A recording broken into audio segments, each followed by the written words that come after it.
आपके 10th class के chapter में अगला बहुत बड़ा टॉपिक है जैव विकास, इवोल्यूशंस। ठीक है, इसको भी एक बायोलॉजी का ब्रांच माना गया, इवोल्यूशंस।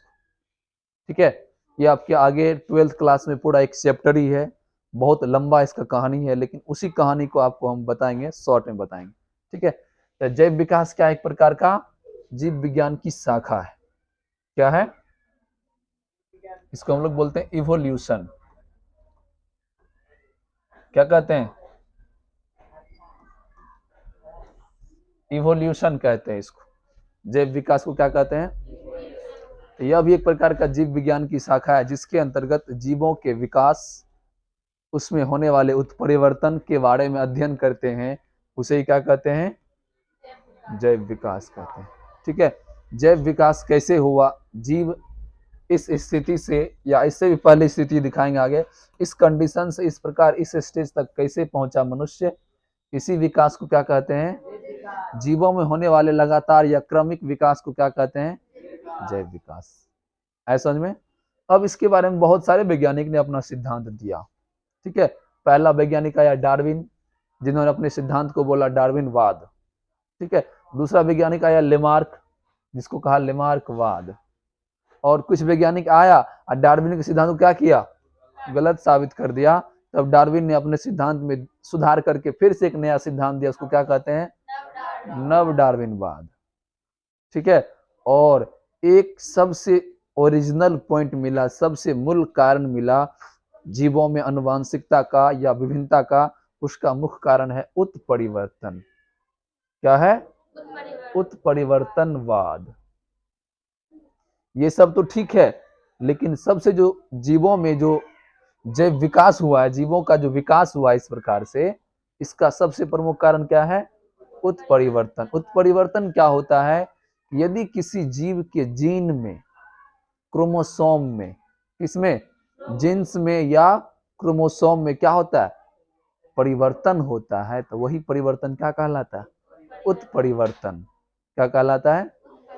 यदि किसी के जीन में, डीएनए में, क्रोमोसोम में किसी में अचानक परिवर्तन हो जाता है और अस्थायी परिवर्तन हो जाता है, वही परिवर्तन क्या कहलाता है? इसका डेफिनेशन लिख लेगा खुद से। यदि किसी जीवों के जीन में परिवर्तन होता है, अचानक परिवर्तन होता है, अस्थायी परिवर्तन होता है, तो उसे हम लोग क्या कहते हैं? उत्परिवर्तन कहते हैं, उत्परिवर्तन कहते हैं। ठीक है, आगे चलिए सबका हम लोग सिद्धांत पढ़ते हैं। तो सबसे पहले है आनुवंशिक विभिन्नता का कारण क्या है? आखिर जीवों में जो विभिन्नता आ रहा है, इसका मुख्य कारण क्या है? तो इसका मुख्य कारण अभी जस्ट बताया, क्या है इसका मुख्य कारण? उत्परिवर्तन। क्या है? तो पहले हम लोग उत्परिवर्तन को पढ़ लेते हैं, उसके बाद आगे पढ़ेंगे। ठीक है, तो अगला हेडिंग है आपका उत्परिवर्तन। क्या किसे कहते हैं उत्परिवर्तन? जीवों के जीन में या डीएनए में या क्रोमोसोम में होने वाले अचानक और अस्थायी परिवर्तन को। ठीक है, आइए समझते हैं कि उत्परिवर्तन क्या होता है या उत्परिवर्तन कितने प्रकार के होते हैं। तो यदि उत्परिवर्तन किसमें होगा, तो वह कहलाएगा गुणसूत्रीय उत्परिवर्तन। क्या कहलाएगा? देखो, उत्परिवर्तन कितने प्रकार के, बहुत सारे प्रकार के होते हैं। ठीक से बैठो भरत, नहीं सुधरेगा तुम।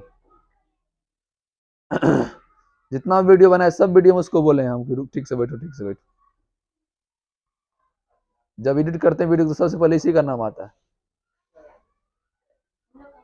चलो समझो, राधा ठीक से बैठो। अब देखिए, उत्परिवर्तन कई प्रकार के होते हैं। ठीक है, यदि उत्परिवर्तन किसमें हुआ? गुणसूत्र में।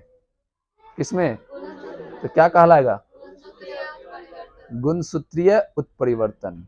ठीक है, दूसरा, यदि परिवर्तन किसमें हो गया तो क्या कहलाएगा? और यदि जीन या क्रोमोसोम का पूरा सेटे बदल गया तो क्या कहलाएगा? तो क्या कहलाएगा वो?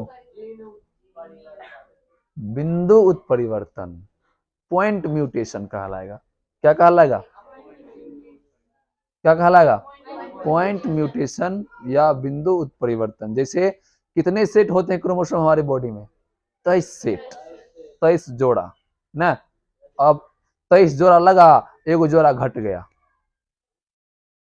तो 23 दूनी तो 46 होना चाहिए, लेकिन एगो बेजोड़ा हो गया तो कितना हो जाएगा? 45। या हो सकता है एगो जोड़ा अधिक आ गया होगा, कितना हो जाएगा? 47।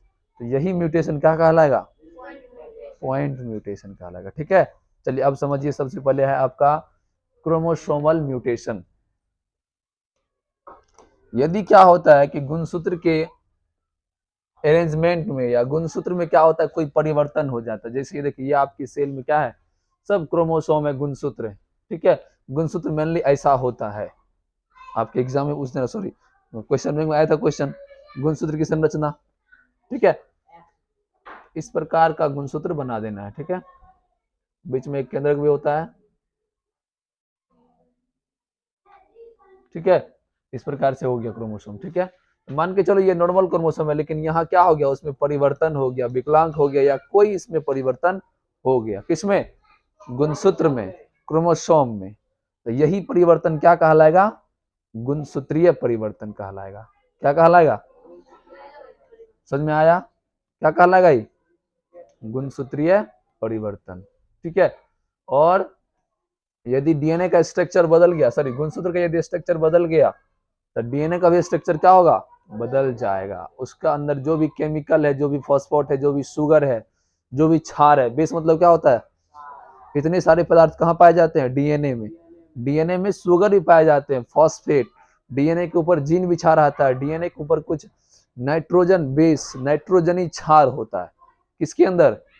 डीएनए के अंदर। तब ना वो फोटोकॉपी करके माता पिता गुण किस में ले जाता है? बच्चों में ले जाता है। चलिए अगला है जीन म्यूटेशन। यदि क्रोमोसोम पर लगा हुआ जीन, ये क्या है? जीन है। जीन कहाँ लगा रहता है? क्रोमोसोम के ऊपर सजा हुआ रहता है। तो यदि क्रोमोसोम पर या डीएनए पर लगा हुआ जीन में परिवर्तन हो जाएगा, तो यही कौन सा म्यूटेशन कहलाएगा? जीन म्यूटेशन या जीन उत्परिवर्तन। क्या कहलाएगा? जीन उत्परिवर्तन। तो इन्हीं सब कारणों से क्या होता है? इवोल्यूशंस होते हैं। क्या होते हैं? जीवों का विकास होता है। क्या होता है?